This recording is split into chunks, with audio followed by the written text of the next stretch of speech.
Welcome to Mike Ferry TV. It is the week of May 20th, and if you recall, last week we went through the entire Mike Ferry sales system, and at the end I said we're going to take each of the steps now over the course of the next few months, share with you some of the techniques that we keep teaching to help people like yourself be more productive. So step one, or the first Mike Ferry TV, will be on time management. And I wrote down 6 thoughts on time management. I want to share them with you if I may. I wrote down thought number 1, let's today, and I mean today, determine for the next 12 months how many days you're going to actually work. How many days a week are you going to put in?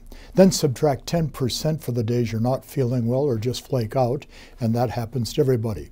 This will take the guilt out of the days that you don't do your job. The biggest advantage we have in real estate, and it's probably our biggest disadvantage also, and the biggest advantage is we're independent contractors. We can pretty much do whatever we want to do. The disadvantage, of course, and you've heard me say this before, is that if we don't do anything, there's no consequences to that outside of you not having the production and income that you would like to have. So if we determine first the number of days we're going to work, I think there's someplace around 260 to 270 actual work days in a government-based work year.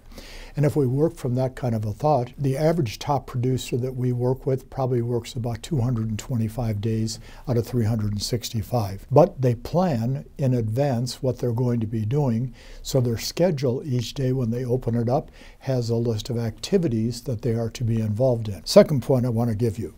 Having a precise schedule can solve almost any production problem that you have, provided you follow it.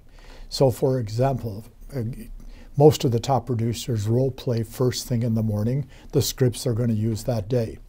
They'll return phone calls from the day before that they did not talk to those people, and then they prospect any place from 1 to 3 hours on normal. In most cases, a quick light lunch. After lunch, return phone calls, then they do their lead follow-up, they do their pre-qualifying of their appointments, and then they go on appointments.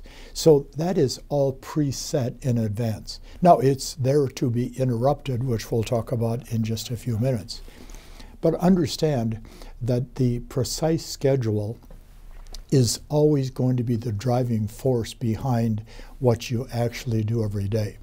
So think about a precise schedule that can solve almost any production problem that you have.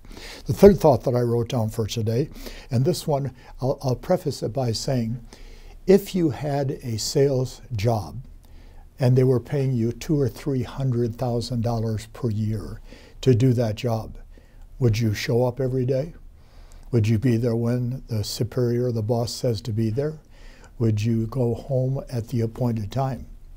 See, in a real job, your schedule is pretty much set between you and your superiors. But in real estate, we set a schedule, and sometimes that schedule is blank for days at a time, or we're on Facebook and social media too much. So point number 3 is treat your business as if it were a real job, which makes the schedule easier to follow and a better path to the production goals you've set for the year. Well, most people would prefer to have a blank schedule and say, well, just in case something comes up, and of course, in most cases, nothing comes up. The really good news about having a precise schedule, it gets you participating every day in production-based activities. And that's really what we're there to do every day. The fourth thought that I wrote down for you, keep track of, by the way, this is the tough one of the points I'm going to give. Keep track of your time hour by hour for 2 weeks to identify both your strengths and your weaknesses, and you're really evaluating your time management schedule. And don't be surprised if you're not mildly discouraged. All top agents go through this exercise. I went through it probably 45 years ago when I hired Dr. Gunther Klaus to do a one-day evaluation of my work effort compared to what the job function was. And it was interesting. He said, what time do you get to the office? I said 7 a.m. He said, I'll be there at 7. He said, I'm going to sit in the corner with a 8.5 by 11 scratch pad. And every 5 minutes, I'm going to be writing down what it appears you are doing or not doing.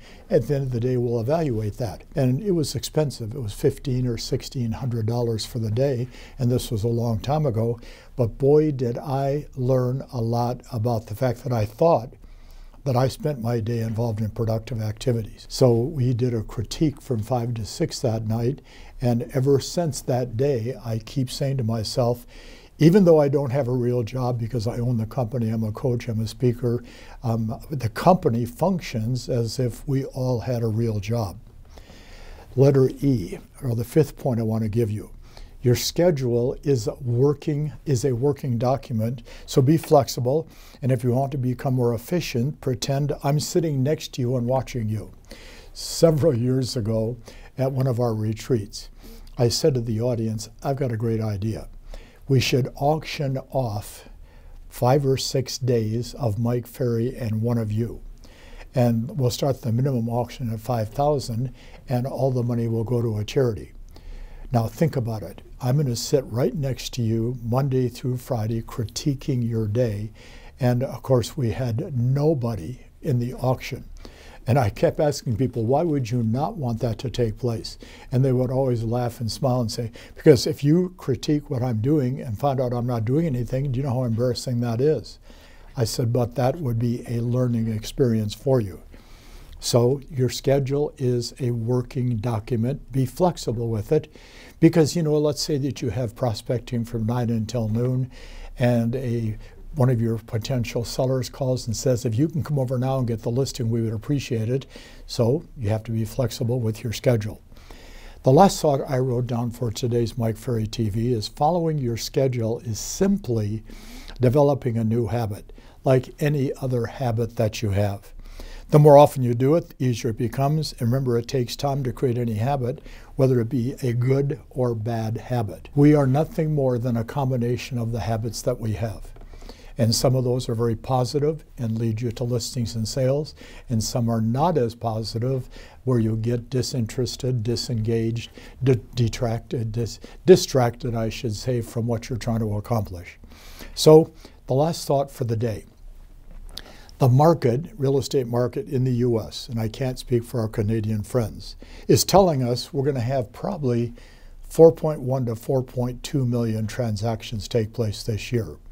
So I did some research and I found out that over the last, say, 15 to 20 years, we've been averaging about 4 million transactions a year. We had that unusual market in 2022, post-COVID, when we had 6 million plus transactions, but then last year, 2023, we only had about 3.7. So they're predicting 4.1, 4.2 million. And I guess the question I would ask each of you is, how many of those do you want for yourself? So let's watch this. Let's put this time management into play. Let's be a little tougher on ourselves, and the production will come back and give you the results that you're looking for. Thanks for watching Mike Ferry TV. Talk to you next week.